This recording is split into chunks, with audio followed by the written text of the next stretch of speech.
Who have we got today, Spoon? Well, Spanner, today I think we have an exceptional guest called Taylor Clarke-Hill. Taylor Clarke-Hill? So how are you today, Taylor? I'm good, thanks. Thanks for having me, guys. How you doing? You're looking splendid, might I say. He is. He's a fabulous young man. Where are you beaming up from there, Taylor? I'm in Worcester, in England. Is that where they make that funny sauce? Yeah, the Worcestershire. Ah. Worcestershire sauce. That's in England. I actually, because I'm half American, I corrected a Welsh guy on how to say Worcester the other day, and it was a highlight of my week. Which half of you is American, Taylor? My heart, my spleen, one of my lungs, it's a mix. That's great. Oh, good. Well, it's good to have a potpourri of organs. That's clear. Yeah. That's up then, Spanner, hasn't it? I'm trying to think what the Welsh guy would say when he got corrected. What do you say? Spanner, don't be silly. I mean, that's it goes through the filter, and that's kind of all you get. Flanvar, pitch, windbestolger, earth, wind, and fire, slatasolio. I've got to go. Do we have Wales in Beckingferrit? No. I knew a girl from Wales. I said, I come from normal parents. Oh, yes, I come from chipmunks, I think. I think I'm a dolphin. What was I going to say? That So where again, are you guys? Please? That was very good. I like that. I might record it. When you make me laugh, I have to remember to laugh like me. Do that again. Yeah, that's one of my special abilities is the dolphin SpongeBob, which was taught to me by my father. Originated, I think, from it came from Valley Girl, like the movie White Chicks, like seriously, and it kind of evolved into a more nasal, weaponized version. And in the States, they have they used to have a show called Flipper. It was about a heroic dolphin. Very good dolphin. Yeah. Yes. But I think Taylor, didn't you say he had an evil twin or something? Yeah, Zipper. Although that's a Brian Regan quote. So shout out to Brian Regan, California comedian. Brian Regan. And my uncle Anthony as well, who sent us his tapes literally on cassette. Have you ever eaten dolphin? It's very nice, Really? I mean... Yes, in Beckingferrit, we have a dolphin restaurant, don't we, Spanner? Well, thanks for cutting down our audience by 28% there. Spoon. No, down to 28%. Yeah. Next, you're going to say, oh, those spider monkeys are so good on the pit barbecue. Thanks a lot. All the sweet people out there eating their sprouts, and you're toasting spider monkeys and making dolphin soup in your petri dish. Dolphins cry. No, I think we get served by dolphins, Spanner. Anyway, enough of you. Carry on, then. Taylor, we hear you are a world-class voiceover artist. What are some of the things that you have been in that we could see you in? You could see me in my biggest title achievement is Robozuna, where me and my dad got the main character roles in a Netflix and ITV kids show. Cool. About fighting robots, and I play this guy, which the camera's not going to focus on. Ariston, and he's like a 14-year-old orphan. He's an awful orphan.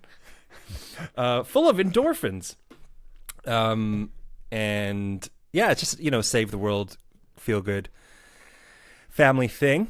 And my dad, Tom Clarke-Hill, was the robot best friend, and we're also the sports announcers. Brain, mouth. Introduction. I say, for a voiceover artist, you do really need to get those connected, don't you? Yeah. I think there is such a thing as an announcer. It's someone that nouner. points out like objects in a sentence. Is this problem catching, Spanner? I think you're more of an averber. Cut out. An averber, an adjectiver. Oh. Yeah. I'm a strong punter too. I think they're all connected. So that's one. So Robozuna was in another show by the same company called Kitty Cats. Done. What was your English character dub in that? of- Kitty Cats. I was a pug that thinks it's a cat. Called, I forget what the pug's called. Snarf. Hey guys. Just super hyper, breathing problems. You know, you bring the pug and then just the cat energy as well. Although there's no cat energy, it's all dog. So that was cool. We bumped, Did he bark? We bumped into. Yeah. I feel like you're fishing for something. Because I've actually seen that show on Netflix where you play that funny little pug guy, but he thinks he's a cat. He doesn't bark. He says, "Do it, Taylor. Do it, please." Oh, it took me. I was just trying to remember what he does. He goes, meow. A meow and a woof. Get it, Spoon. It's a meow and a bark. I mean, it is for like 6 to 9 year olds. So I'm glad you guys dig it too. So that's why Spoon likes it. I almost said myself. Spiner and Spaniel. I'm so much better than I think I am. And also I'm in some video games too. Yeah, like what? But yeah. So I'm in the new RoboCop game. There was a game that came out a couple days ago called Outcast 2, which is on an alien planet. And that's actually the biggest game I've been in, like in terms of the biggest role that I've had. I think I'm going to look you up on IMDb. Yeah, look me up on IMDb. Have you heard IMDb. of IMDb?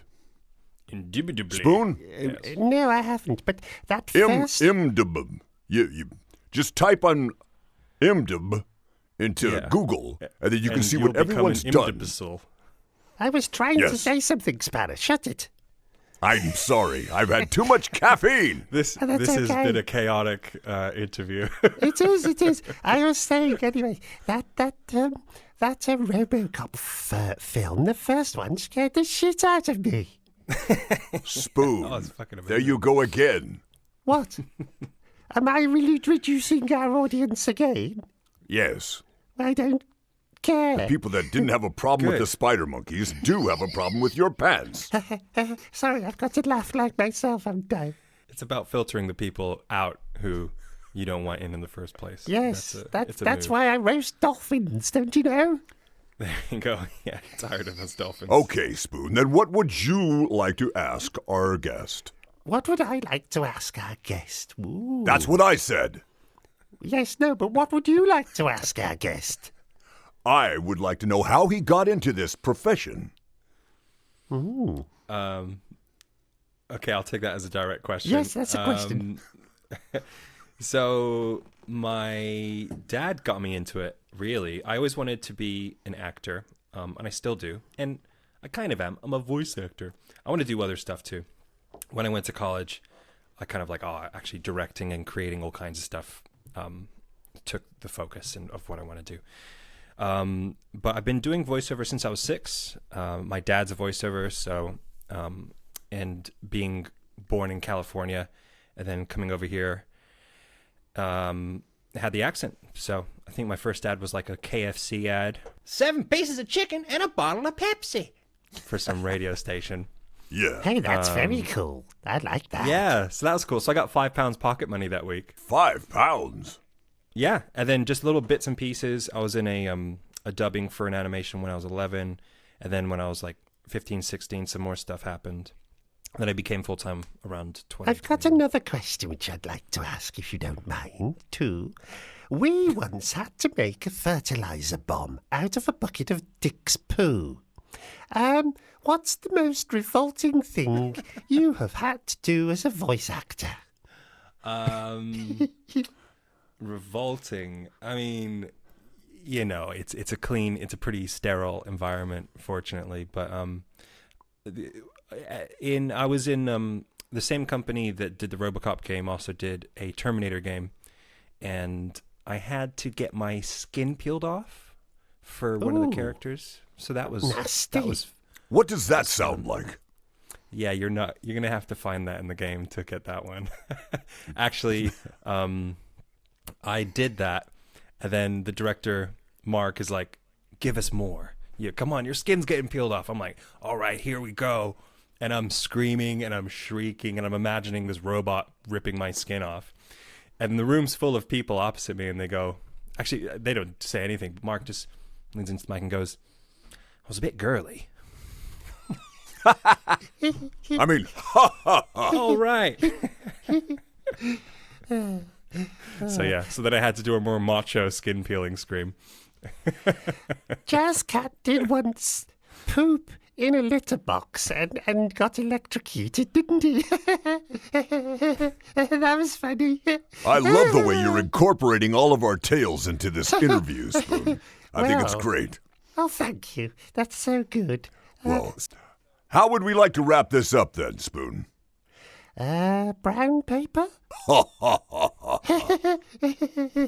I don't know, really. I think maybe Taylor should tell us the most interesting thing that he's ever done as a voiceover. Or his favorite job? Yes. I think that, honestly, the most interesting thing I've done wasn't as a voiceover. It was to be in the Batman games in a motion capture suit, and they used my body movements for the Joker, for Arkham City and Arkham Knight. So I got to be, I mean, the voice is Mark Hamill, who's legend. He played Luke Skywalker, but he was always the original voice of the Joker. So that's honestly the coolest thing I've ever done still. The last game came out 9 years ago, which is crazy. But yeah, me and my dad got to, literally there's scenes where he's Batman and I'm Robin in that game, like physically. And then the animations put over it, and the other voices are put on it too. So yeah. Now, mocap, is that where you wear takes the the little cake. cat suit with the dots on it? Yep, mocap. Yep, skin tight, spandex, and covered in balls. Cool, man. What's it like working with your dad? Oh, it's great. It's brilliant. Yeah, it's perfect. Is Good that fun. it? Can you I can- elaborate a little more on that? Well, I can get feedback. I can relax. We can take the piss out of each other. It's just fun, Cool. I just pinch myself whenever that's the case, because it's a crazy job anyway, so I've to do that heard. with your dad's yes, really cool. yes, I've heard it's very crazy. We've got to get him on our show there, Spoon. I like this guy. He's very good, Yes. Yes, maybe you could come on as a guest on one of our episodes, Taylor. Sure, I'd love to, Oh, brilliant. as long as you don't experiment on me. Oh, no, we'll definitely experiment on you. Oh, yes, definitely. Stay close to the wall, Taylor. Close to the wall. Not that sort of experimentation, Spanner. When Spoon comes around with that little funny mask on The one with the zipper. and his mirror. Mirror?